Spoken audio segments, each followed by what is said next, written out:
Vamos a comenzar haciendo una invocación a la Divina Providencia para que se extienda entre nosotros a cada momento. Y no me refiero a que no nos falte casa, vestido y sustento, sino a que podamos, como lo decía Ricardo, contribuir con una actitud muy alerta, muy atenta, muy abierta el par de orejas que tenemos y también la boca utilizada para preguntar sobre cuestiones sumamente trascendentales, que si logramos resolverlas de buena forma, si logramos impactar en nuestro medio ambiente, pues vamos a rendir muy buenas cuentas al Juez Supremo, a nuestro Señor, cuando afrontemos eh, el juicio individual, Juicio. el juicio personal, que cada uno de nosotros tendrá que realizar de cara a su propia conciencia y con Cristo como el juez que solo observa y nos hace darnos cuenta de cómo fue realmente nuestra vida. Continuando con la temática que hemos estado analizando, eh, que es la Agenda 2030, hay un tema que curiosamente embona de una manera perfecta con la exhortación que hace un rato nos hacía nuestro querido amigo Ricardo Méndez de revisar temas de formación. Bien, sin apartarme de la temática central de la búsqueda de la mejor versión de nosotros mismos y sin apartarnos de la estrategia de conocer bien al adversario, hoy toca revisar en qué se fundamenta, sí, en qué se fundamenta la autoridad con la cual la ONU pretende gobernar el planeta. Y creo que muy pocos lo han pensado, muy pocos lo saben, muy pocos se han informado de cómo es esta ética, entre comillas, que utilizan nuestros adversarios para introducirse desde la más tierna niñez en los salones de clase, donde a nuestros niños de primero de primaria y no se diga de años posteriores, se les enseña que la ONU y todos los organismos similares de corte global que contribuyen, según se los enseñan, al bienestar, al progreso, a la paz, a la armonía entre las naciones y las diversas etnias de la Tierra. Eso es lo que ellos se tragan, pero en realidad es algo extraordinariamente opuesto y diferente. Así que hoy nos toca revisar cuál es el fundamento del principio de autoridad que la ONU dice tener. Y agárrense porque si están sentados no se van a caer, pero si están parados se pueden caer de la desagradable sorpresa que se van a llevar cuando les explique en los próximos minutos en qué se fundamenta esta autoridad y cómo se vende en la mente de niños, adolescentes, jóvenes, adultos y tercera edad. Veamos. Primero, la ONU y la UNESCO y el Fondo Monetario y el Banco Mundial son más de 40 organizaciones de corte mundial capitaneadas por la ONU, con el Fondo Monetario Internacional y por organizaciones similares, el Banco Mundial, por ejemplo. Y el globalismo, la ONU y el globalismo tienen una ética ambivalente, dual, basada en lo voy a decir despacito y grave. Fíjense, la ONU fundamenta su autoridad en un cristianismo sin Cristo.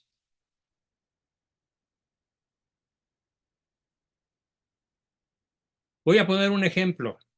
Es como un juego de fútbol sin árbitro, en donde cada jugador tiene sus propias reglas. pero están jugando fútbol, según ellos. Entonces acá la ONU dice que fundamenta su autoridad en la filosofía cristiana, pero sin reconocer a Cristo como personaje histórico, sin reconocer a Cristo como Dios, a quien debemos adoración, y sin reconocer a Cristo como autor de la única autoridad a la que toda persona de buena voluntad tendría que estar sujeta de por vida, pero de buena gana, de buen humor y con humildad. Entonces, la ONU fundamenta su autoridad en un cristianismo sin Cristo. Y esto es su principio ético, y es un principio material que pretende ser ético. De ahí se deriva la violencia, cosa que explicaré a continuación. En efecto, el principio ético de la Agenda 2030 y de todos los planes de la ONU y similares parece seguir el principio cristiano de la enmienda y de la búsqueda del bien del hombre sobre la tierra. Al menos así lo enuncia. El bien común, el bien de todos. Por ejemplo, el famoso lema del peje, ¿no? Por el bien de todos. El lema de la izquierda. Así lo enuncia para inmediatamente violar ese principio del bien del hombre para suplantarlo con un hipotético bien mayor, el bien del planeta, de la Tierra como tal. El globalismo, entonces, la ONU y organizaciones similares, ve bien en asesinar a personas. ¿Cómo? Aborto, vacunas sin pruebas científicas, sin efectividad sobornable, con efectividad sobornable, con experimentos de diversa índole, que desgraciadamente causan enfermedad y muerte, como la geoingeniería o la explotación de pozos de agua potable que tienen arsénico y que poco a poco van envenenando y matando a la gente o enfermándola en grandes proporciones. Toda forma de violencia contra la persona que se traduzca en un supuesto beneficio ecológico es ética fundamental de la ONU, de la que se enseña en todas las escuelas de Occidente por decreto presidencial o decreto imperial o decreto del primer ministro, y así recorremos toda Europa, toda América, toda Hispanoamérica y desde luego los Estados Unidos, y no se diga Canadá. En principio, para ellos, no está mal castrar o reducir la población, lo que se ha llamado toda la vida matar. No está mal matar si es por un bien común, el bien de la tierra, el bien ecológico, el bien geoestratégico. Esta es su ética, bajo un bien supuesto. Y lo que persigue la ONU y similares organismos es crear un infierno en la tierra. La extensión de este infierno llega a todas las áreas físicas y espirituales del hombre. Vean, la ONU está presente en lo que tenemos que comer o no comer. Maíz transgénico, por ejemplo, prohibido. Sociedad, ya están buscando crear a fuerza, por la fuerza del Estado y con el apoyo de los ejércitos, ciudades inteligentes en donde en un radio pequeño, en un diámetro pequeño, no existan más de 15,000 personas y que dentro de esas comunidades de 15,000 personas tengan todos los servicios y todos los bienes que la tierra puede proporcionar. pero sin derecho a salir de esas pequeñas ciudades. En varios países europeos, esto ha provocado una rebelión muy fuerte, como en Italia, en España con el partido Vox, en Francia con el partido católico de derecha de Marie Le Pen, en Austria, que ya va para un camino muy similar al de Francia e Italia, pero la gran mayoría de las naciones se están rindiendo a que se vale reducir la vida humana con tal de conservar la salud del planeta. Es la ética de la ONU, a la cual tendremos que oponernos de manera sumamente inteligente, sumamente formada, sumamente crítica y en un gran estado de alerta. Así que la ONU decide, entre comillas, científicamente, previo pago a una casta de científicos, pseudocientíficos, que deciden vender su autoridad profesional ganada en largos estudios, ojo, a cambio de la mentira que mejor pague. Deciden vender su autoridad profesional a los gobiernos de izquierda, a los gobiernos globalistas, a cambio de la mentira que mejor les pague.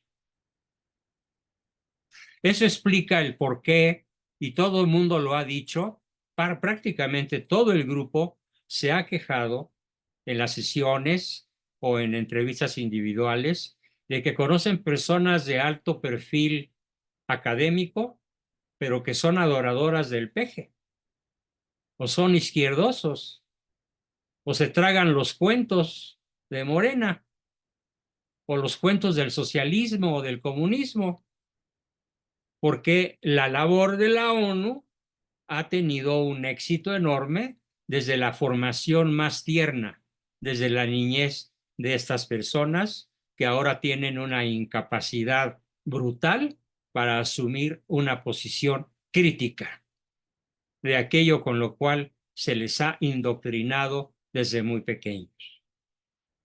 Así que yo espero que todos los miembros de mis grupos aprendan con mucha rapidez a formarse del lado correcto de la historia, de un cristianismo con Cristo,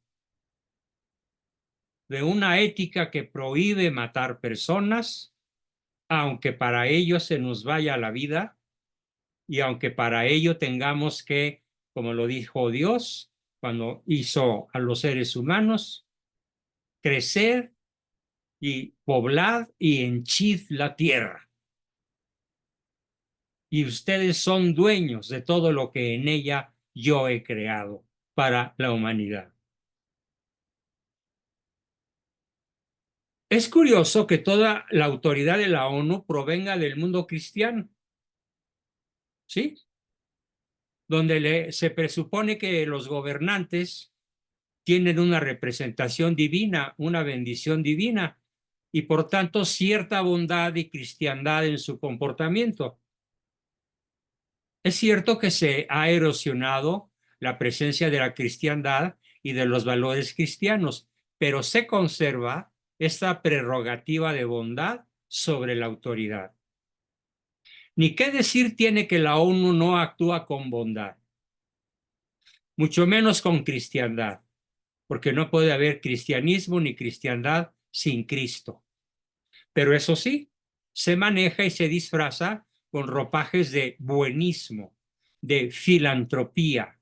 Lo único malo es que no existe una ética atea. Un cristianismo sin Cristo es una sal que no sala, es un azúcar que no endulza, es un alimento que no alimenta, es un gran fraude, porque no puede haber algo así como un círculo cuadrado. No puede haber una cristiandad sin Cristo y por lo tanto no puede haber una ética atea. Yo estoy seguro que todos ustedes, sin excepción, conocen lo que se llama buenas personas, pero que no son católicos, no son creyentes ni practican la fe en la cual fueron bautizados.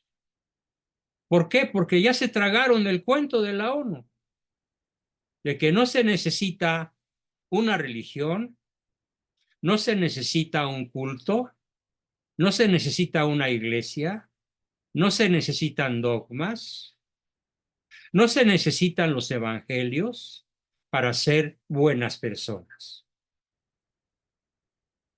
Nada más falso. Y quiero ser muy enfático en esto. No se puede ser una buena persona si no se es cristiano. Es probable que millones de personas se autodenominen como budistas o como zoroastristas en Irán, en Pakistán y en los lugares donde Zoroastro fue un dios milenario.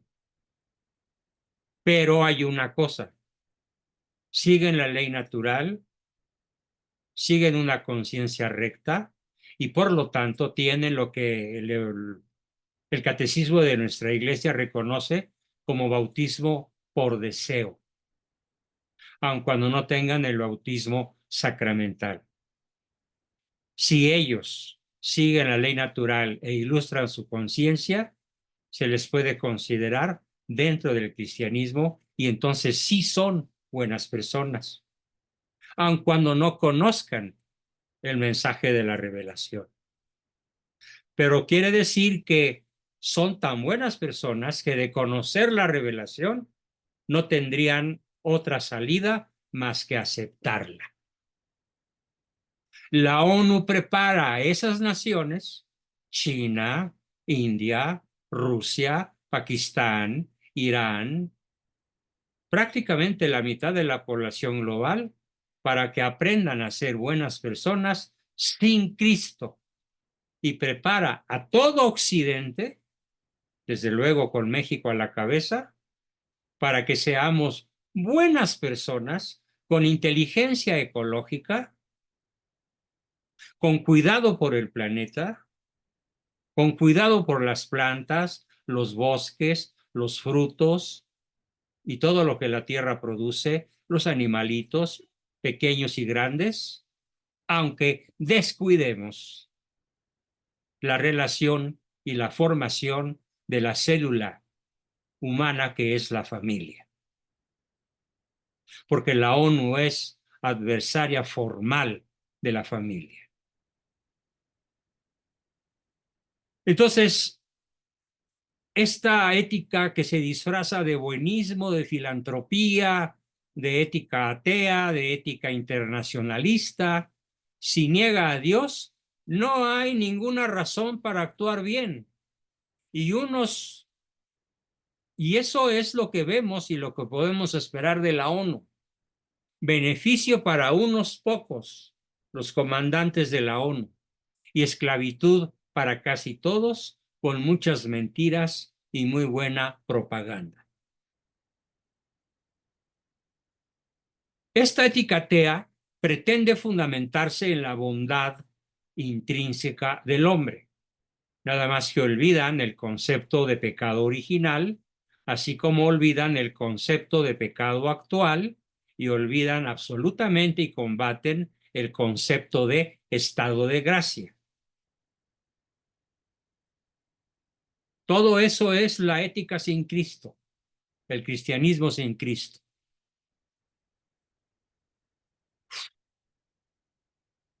Así que es imposible la bondad sin Cristo.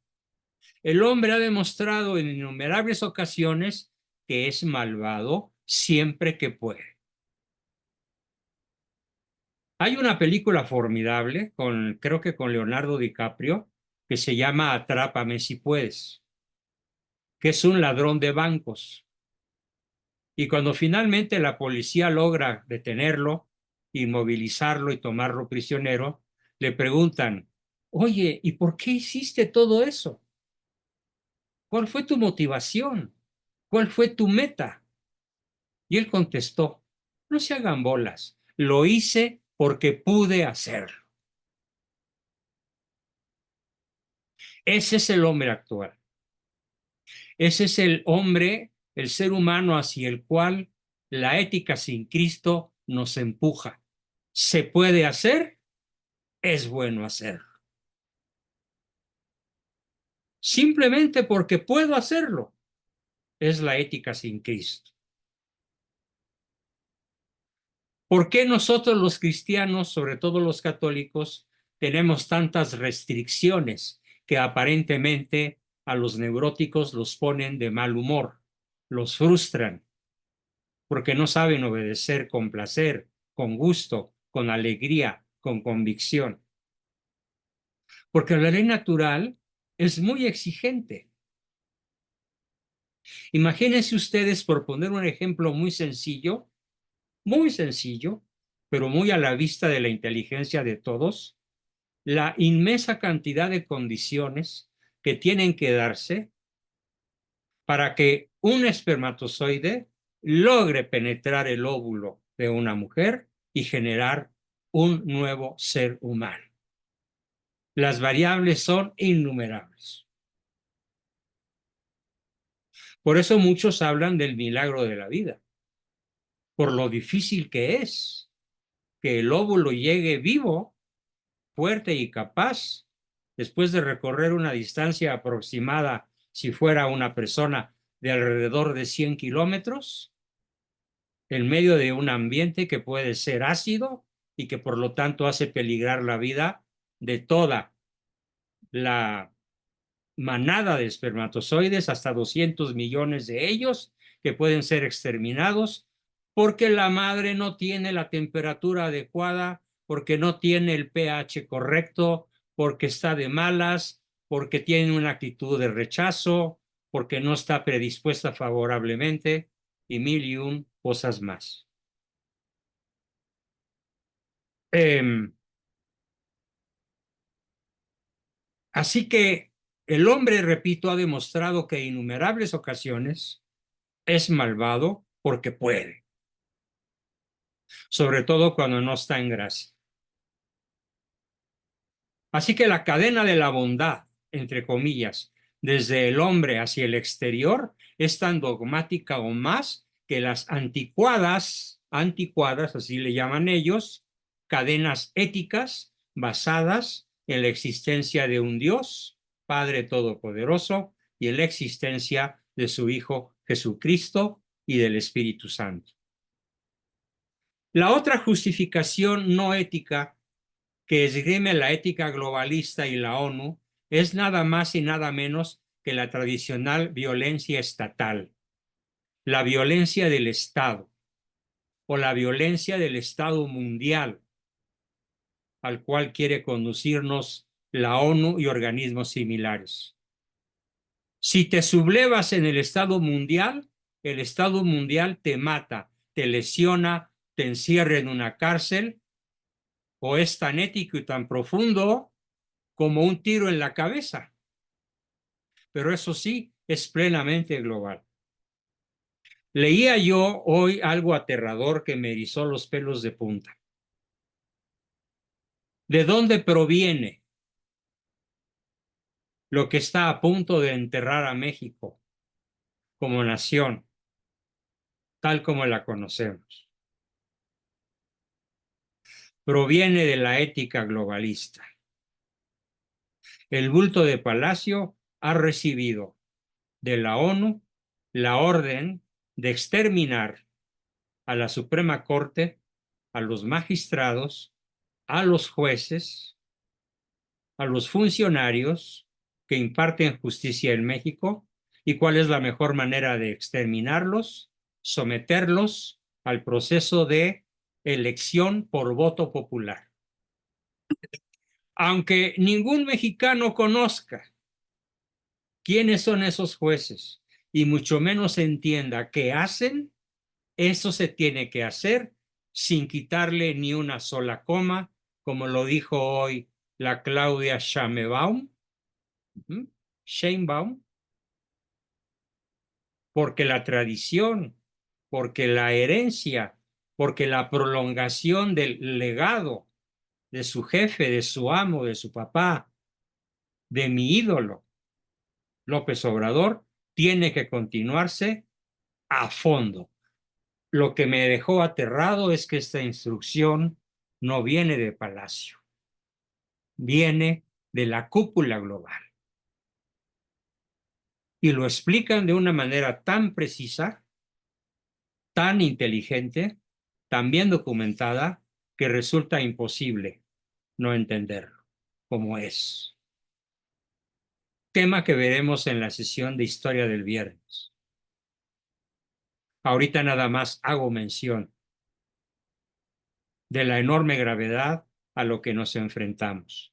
Por eso hoy publiqué en mi TikTok un video de 8 minutos que se llama México en estado de coma. Bien, con estos timbres, con estos entorchados de la ONU, violencia y arbitrio, solo quedan dos actitudes, la colaboracionista y la entreguista. ¿Quién colabora con esto? Morena y sus aliados. ¿Quién no es colaboracionista sino entreguista? El 80% de la población mexicana. Los que no salieron a votar y los 35 millones que sí votaron suman 75 millones de personas entreguistas. ¿De dónde viene ese entreguismo? Pues viene de una educación, llamémosle así, por no decirle de otra manera insultante, llamémosle educación, que tiene ya vigente desde el año 1928. Como lo he dicho muchas veces, desde la implementación del Pacto de los Generales, que hoy está más vigente que nunca.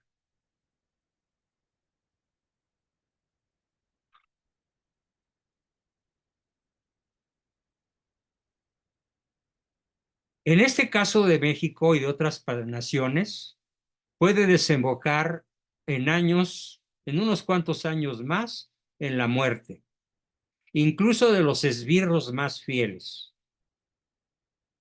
Por eso los romanos decían, Roma no paga traidores. Se puede quedar muy corta la predicción que hago a lo que se nos viene. Y la otra actitud, que es la que yo propongo, es la actitud de sublevación.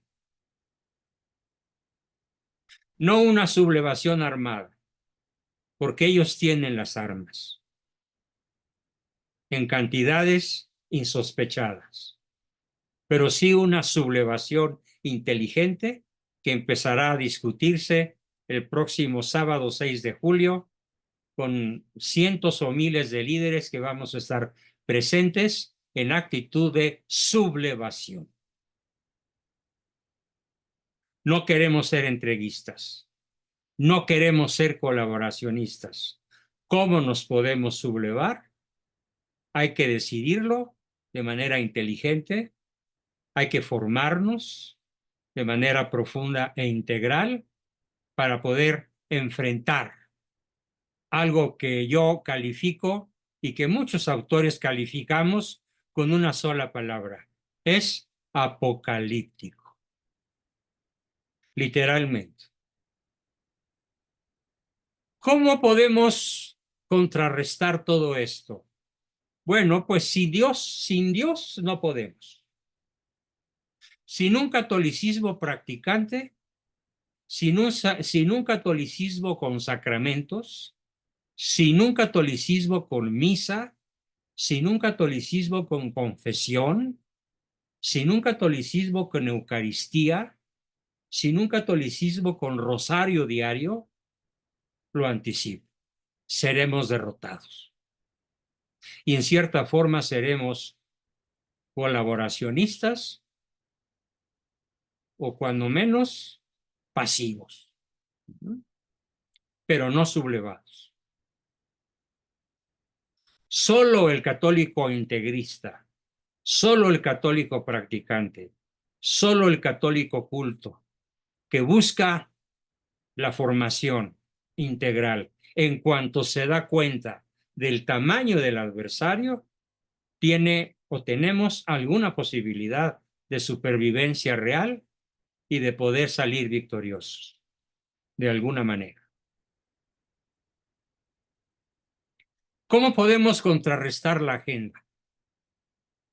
Bueno, pues de esto habrá que seguir platicando, cuáles van a ser nuestras estrategias, pero tenemos, como lo decía Ricardo, y apoyo vibrantemente su propuesta, tenemos que hablar con la gente, tenemos que llegar al corazón, a la inteligencia, a las vísceras, a los músculos de la gente y ponerla en movimiento, comenzando por nuestros familiares. Nada más quiero que les pregunten, ¿qué opinas de que sean los narcotraficantes con su dinero, que suma varias veces el Producto Interno de México? Varias veces el narco tiene lo que México produce en un año, que es el presupuesto de la Federación, de los 30 y tantos estados que formamos la República Mexicana. El narco tiene más recursos que el Estado, varias veces más recursos. Por lo tanto, cuando los jueces, los magistrados, los funcionarios, los ministros de la Suprema Corte sean elegidos por el pueblo por voto popular, ¿qué va a pasar? Que todos ellos en paquete van a ser colocados a juicio del narco. Eso es lo que está a punto de suceder a más tardar el 1 de octubre, cuando esta señora, por decirlo de manera elegante y reprimiendo mi boca para no decirle como merece decírsele, asuma la banda presidencial y el poder tiránico que estará detrás de ella en un verdadero maximato. Porque esto ya está a la vista, ya es demasiado claro, demasiado evidente, que ella seguirá lo que el señor de Palacio dicte. La sublevación, hablar con la gente, explicarle a la gente. Oye, ¿qué te parece que los ministros de la Suprema Corte sean colocados por voluntad del narco, de los grandes grupos criminales? Porque ellos tienen más dinero que todo México junto. Tienen más armas que el ejército mexicano, que no es nada despreciable. Estamos hablando de 300,000 soldados. Nada más que los narcos son 3 millones. 3 millones de personas en este país forman el crimen organizado. Imagínense el poder de fuego que tienen.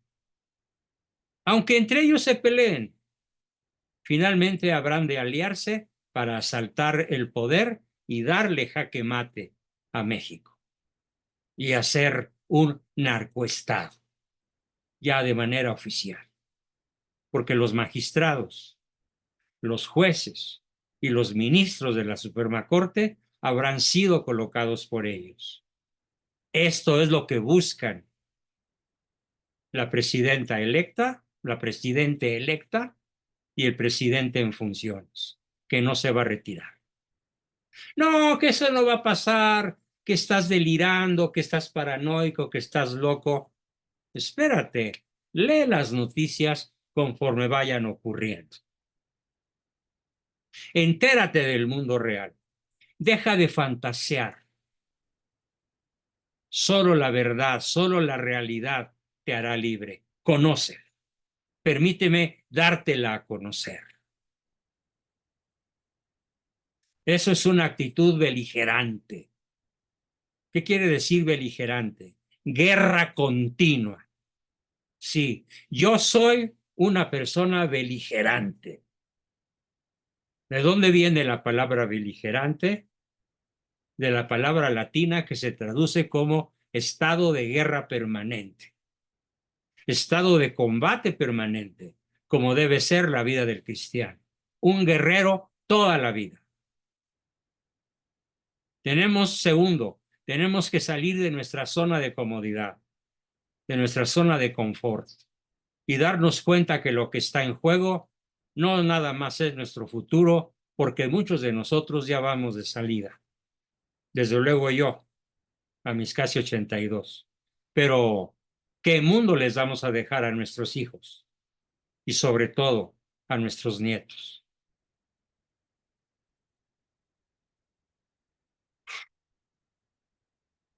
Tenemos que combatir la autoridad de la ONU.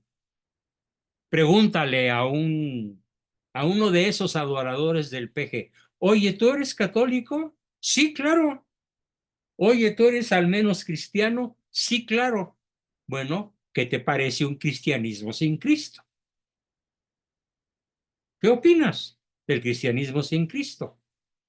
Es el dogma principal que se está implantando en México, el cristianismo sin Cristo. ¿Cuántas veces el Pejelopostli ha mencionado a Cristo en sus mañaneras? Docenas de veces, por no decir centenares. Pero, ¿quién es Cristo? Es un gran líder. No, Cristo no es un gran líder. Cristo es Dios. Yo admiro a Cristo, dice el Pejelopostli. No, yo no lo admiro. Yo lo adoro, que es muy diferente. Pregúntenle entonces a los sedicentes cristianos, esta es una estrategia fundamental. ¿Tú estás de acuerdo en un cristianismo sin Cristo? ¿Tú estás de acuerdo en un catolicismo sin Dios? Esto es Morena. Esto es Sheinbaum. Esto es el peje. Cristianismo sin Cristo. Azúcar que no endulza, sal que no sala, tierra infértil, semilla que no da planta ni flor ni fruto, sino veneno y destrucción de la célula principal que es la familia, propiciando el aborto, propiciando el divorcio express, propiciando la separación de mexicanos en dos gigantescos bandos adversarios, propiciando extremismos, propiciando el odio y sobre todo la destrucción de los órganos que podrían hacerle contrapeso al dictador de Palacio en turno. Para eso van a desaparecer de aquí al 30 de septiembre. Todos los órganos que pudieran presentar oposición, contrapeso al tirano, habrán de ser borrados por el Congreso. Aun cuando no se logre la sobrerepresentación, yo quiero que ustedes se imaginen si algún panista que no es un católico practicante de misa frecuente y de estado de gracia constante, ¿cuál va a ser su precio? $500,000, $1,000,000, $5,000,000, un rancho de 17 hectáreas como el de Samuel García, con un cerro y con minas aquí y allá. ¿Quién va a resistir? En la época de Obregón se hablaba de nadie resiste un cañonazo de 50,000 pesos oro. Pero ahora los narcos superan con mucho, pero con mucho, astronómicamente, la capacidad para dar 50,000 pesos oro. A la luz de lo que es comparativamente el México de hoy con el México de Calles de Obregón, Aquellos 50,000 pesos oro eran centavitos, eran morralla, comparados con lo que ahora el narco tiene para comprar voluntades entre miembros no beligerantes cristianos, no beligerantes católicos de la oposición. Ya vemos el silencio de los tres líderes, PAN, PRI, PRD, calladitos, sometidos y colaborando. Nos toca entonces a la sociedad civil sublevarnos. ¿De qué manera? De modo inteligente, de modo estratégico, pero sobre todo haciendo ver la verdad de las cosas que han ocurrido, que están ocurriendo y que estarán por ocurrir de modo indefectible. Porque vienen estas cosas que están por ocurrir del más alto mando de la cúpula global de la Tierra. Y esto, los chairos que estudiaron medicina, ingeniería, arquitectura, medicina y cualquier otra carrera, no lo quieren saber. Porque los incomoda, porque les rompe sus paradigmas, porque los saca de su zona de confort. La ciencia, pues, pagada por millonarios, no puede suplantar a Dios. Las religiones ecuménicas y conciliadoras, pagadas por millonarios, no pueden suplantar a Dios. El derecho no puede suplantar el derecho divino. Los derechos connaturales e inalienables del ser humano, que no lo son por alguna declaración humana, por alguna declaración de la ONU, no, sino que son derechos intrínsecos, propios de la creación de Dios llamada hombre. Si consentimos en que nuestros derechos humanos intrínsecos pueden fluctuar según una declaración de un bando o de otro, estamos perdidos. Cuando perdemos de vista que nuestros derechos fundamentales dimanan de que somos creados a imagen y semejanza de Dios. De ahí se derivan nuestros derechos, no de las declaraciones de la ONU.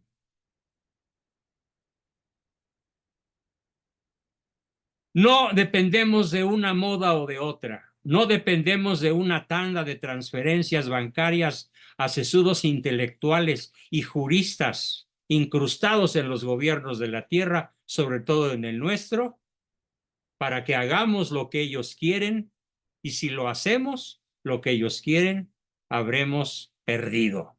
Y en cierta forma nos estaremos condenando en vida, al perder de vista que Dios es nuestra única garantía.